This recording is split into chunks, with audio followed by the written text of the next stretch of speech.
Danish கோட்டை, Danish செட்டில்மெண்ட்டான Tharangambadi Tranquebar, அதுக்கு முன்னாடி உள்ள திருக்கடையூர், இது ரெண்டு பற்றி இன்றைக்கி நம்ம பார்ப்போம். ஜேஆர் டிவைன் ப்ளஸ் நேயர்களுக்கு அன்பு காலை வணக்கம்.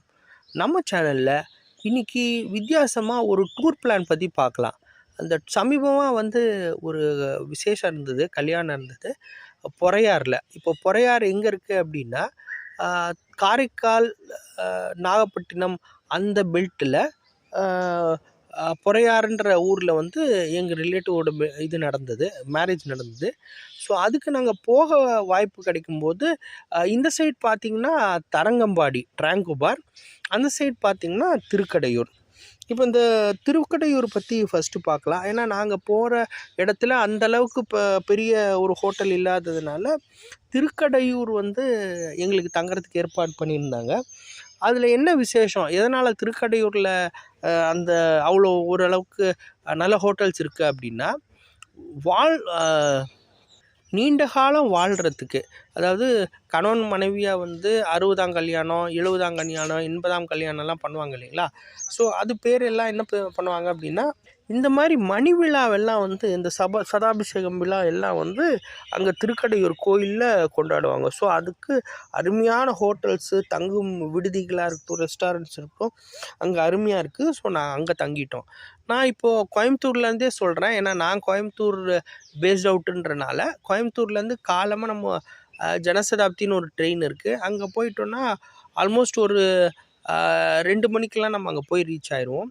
2 மணிக்கு அங்கேருந்து ஒரு 1 ஹவர் ட்ராவல் பண்ணோன்னா திருக்கடையூர் பண்ணிடலாம்.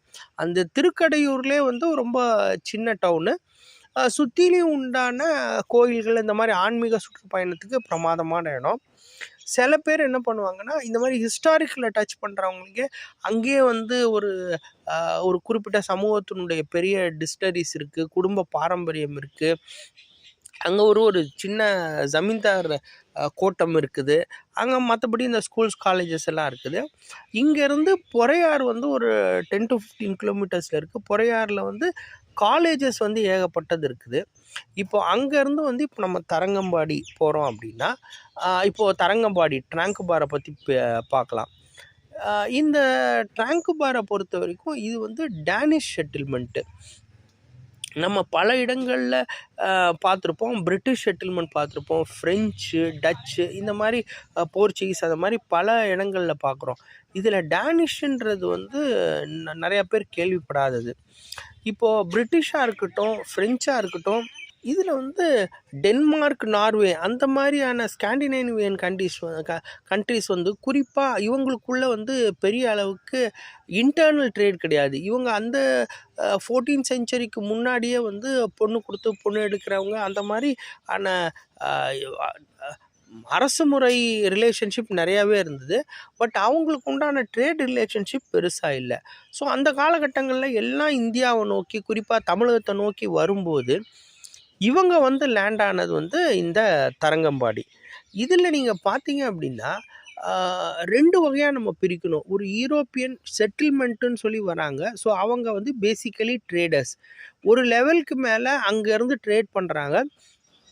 அந்த ட்ரேட் பண்ணி சுற்று வட்டாரங்களில் அவங்களுக்கு உண்டான பாசிட்டிவான இம்பேக்ட் கிடச்சிது அப்படின்னா, அவங்க என்ன பண்ணாங்க, அங்கே உள்ள ராஜாக்களில் லோக்கல் அரசர்கள்கிட்ட ஒரு ஒப்பந்தம் போடுவாங்க.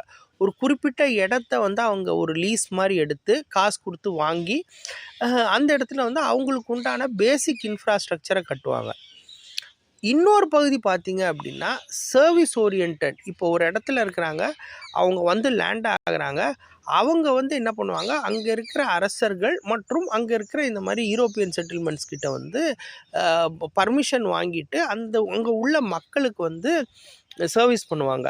ஸோ அந்த காலத்தில் இந்த ட்ரேடர்ஸ்க்கும் சரி, இந்த அரசர்களுக்கும் சரி ஒரு பெரிய அட்வான்டேஜ் இந்த மிஷினரினால் என்ன வந்தது அப்படின்னா, இவங்க அங்கே உள்ள ஜனங்களுக்கு முழுக்க சர்வீஸ் ஓரியன்டாக பண்ணுறதுனால இவங்களுக்கும் ஒரு பெரிய ஒரு ரிலீஃப் கிடைக்குது. ஏன்னா அவங்களுடைய எதிர்ப்பு இவங்களை அடையாமல் இருக்கிறதுக்கு அங்கே உள்ள ஜனங்களுக்கு இவங்க டேனிஷா, பிரிட்டிஷா, டச்சா, போர்ச்சுகீஸாலாம் தெரியாது. அங்கே இருக்கிறவங்கள பொறுத்த வரைக்கும் இவங்க வெள்ளைக்காரவங்க, இவங்க என்ன பாஷை பேசுகிறாங்கன்ற புரிதல் எல்லாம் அந்த நூற்றாண்டுகளில் 14th 15th செஞ்சுரியெலாம் ரொம்ப கம்மி. ஸோ இவங்களுக்கு வந்து ஒரு மதத்தை பரப்ப வராங்க, சர்வீஸ் பண்ண வராங்க, மெடிக்கல் மூலமாக சர்வீஸ் பண்ணுறாங்க அப்படின்னா இது உங்களுக்கு அட்வான்டேஜாக இருந்தனால இவங்களும் அதை அனுமதிக்கிறாங்க. ஸோ இதுக்கு வந்து நம்ம ஃபஸ்ட்டு 2 வேரியேஷனை பார்க்குறோம். யார் ஆள்றாங்களோ, யார் ட்ரேட் பண்ணுறாங்களோ அவங்களும் சரி, மிஷினரியும் சரி வெவ்வேறாக இருப்பாங்க. குறிப்பாக உதாரணத்துக்கு பார்த்தீங்க அப்படின்னா, ஒரு இங்கிலீஷ் செட்டில்மெண்ட்டில் இருப்பாங்க. அதில் வந்து ஃப்ரெஞ்சு வந்து மிஷினரியாக இருப்பான். ஒரு ஃப்ரெஞ்சு செட்டில்மெண்ட்டாக இருக்கும், அது வந்து இட்டாலியன் மிஷினரி இருக்கும். ஒரு டேனிஷ் செட்டில்மெண்ட்டாக இருக்கும், அது வந்து ஜெர்மன் மிஷினரியாக இருப்பாங்க. இந்த மாதிரியான பல வித்தியாசம் இருக்குது. நம்ம பார்வை என்ன அப்படின்னா, வெள்ளைக்காரங்களாக இருக்காங்க, வெள்ளைக்காரன் வந்து நாட்டை பிடிக்க வந்தான், வெள்ளைக்காரன் வந்து மதத்தை பரப்ப வந்தான், அந்த மாதிரி பொது புத்தி தான் நமக்கு நம்ம பார்வையில் இருக்கும். பட் அவங்கள பொறுத்த வரைக்கும் மிஷினரிஸுன்றவங்க வந்து முழுக்க முழுக்க சர்வீஸ் ஓரியன்டாக ஆப்வியஸ்லி எஸ் மதத்தை பரப்பவும் வந்தாங்க. இந்த ட்ரேடர்ஸ் அண்ட் இவங்க நாட்டை பிடிக்க வந்தவங்க ஒரு பகுதி. ஸோ ஒரு லெவலுக்கு மேலே அவங்களுக்கு ட்ரேட் செட் ஆன உடனே என்ன பண்ணுறாங்கன்னா, அந்த இடத்துல ஒரு அரண்மனை, ஒரு பேலஸ் வந்து கட்டுறாங்க. இந்த தரங்கம்பாடி, இந்த மாதிரி பாண்டிச்சேரி, இந்த மெட்ராஸ் இதெல்லாம் அவங்க தேர்ந்தெடுத்ததுக்கு காரணமே வந்து அந்த போர்ட்டு துறைமுகம் இருக்கும். ஸோ கப்பலை வந்து அந்த துறைமுகத்தில் நிறுத்திட்டு உடனடியாக அதை இறக்கி வைக்கிறதுக்கு உண்டான ஒரு இடம், அந்த போர்ட்டுக்கு உண்டான மற்ற இடங்கள், அவங்களுடைய மாளிகைகள், அரண்மனைகள், அரண்மனைக்கு பின்னாடி வந்து அவங்களுண்டான கட்டமைப்புகள், அவங்ககிட்ட வேலை செய்கிறவங்க, அந்த அந்த இடத்துல கட்டுப்பாட்டில் வச்சுருக்கிறவங்க, அந்த உள்ள இராணுவங்கள், அங்கே உள்ள சிறைச்சாலை, இந்த மாதிரி எல்லா செட்டப்பையுமே அதை சுற்றி வச்சுருவாங்க. இதில் பார்த்தீங்க அப்படின்னா, நீங்கள் என்ட்ரு ஆகும்போதே வந்து ஒரு பெரிய காம்பவுண்ட் வால் இருக்குது, அது ஒரு நுழைவாயில் இருக்குது, தாராளமாக ஒரு பஸ்ஸு, லாரி எல்லாம் உள்ளே போகும். உள்ளே போனதுக்கப்புறமாவே நீங்கள் வெளியில் உள்ள ஊர்லேருந்து வளைஞ்சு போகிற ரோடுக்கும் உள்ளே போகிறதுனாவே நேர்த்தியாக ஸ்ட்ரெயிட்டாக உள்ள ரோட்ஸை நீங்கள் தாராளமாக பார்க்கலாம். ஸோ அவங்க மொத்தமாக அந்த இடத்த எடுத்த உடனேயே ஒரு பிளான் பண்ணி ரோடு வந்து எதுவுமே வந்து வளைவாலாம் இருக்காது, ஸ்ட்ரெயிட்டாக இருக்கும்.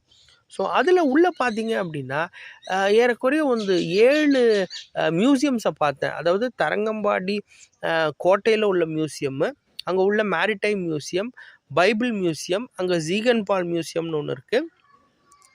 அது இல்லாமல் ப்ரைவேட் மியூசியம் 1, 2 இருக்குது. இதில் தங்கும் விடுதிகள், பெரிய 5 ஸ்டார் ஹோட்டல்லேருந்து சின்ன சின்ன ஹோட்டல்ஸ் வரைக்கும் நிறையாவே இருக்குது. ஏன்னா அங்கே பார்க்குற தூரத்தில் பீச்சஸ் இருக்கிறனால பிரமாதமாக இருக்குது. ஸோ இதில் வந்து இந்த டேனிஷ் கோட்டையை வந்து இந்த தடவை பார்க்க முடியல, நான் முதல்ல நிறையா தடவை பார்த்துருக்கேன்.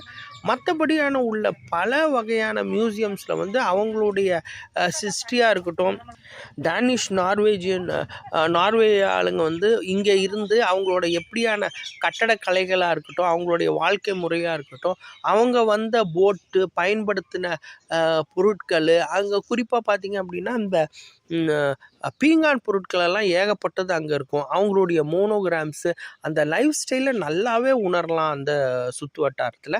அந்த நீங்கள் சீவியூன்னு ஒரு இடம் இருக்குது அந்த கோட்டையில், அதில் நீங்கள் பார்த்தீங்கன்னா அங்கே உள்ள ஒரு கடலுக்குள்ளேயே வந்து நல்ல பெரிய அளவில் காம்பவுண்ட் வால், அந்த எல்லை சுவர் இருக்கிறதும் அதுக்குண்டான வழி விட்டதெல்லாம் அருமையாக இருக்கும். கட்டாயமாக இது பார்க்க வேண்டிய இடம். இதை பாருங்கள், உங்கள் கருத்து தெரிவிங்க.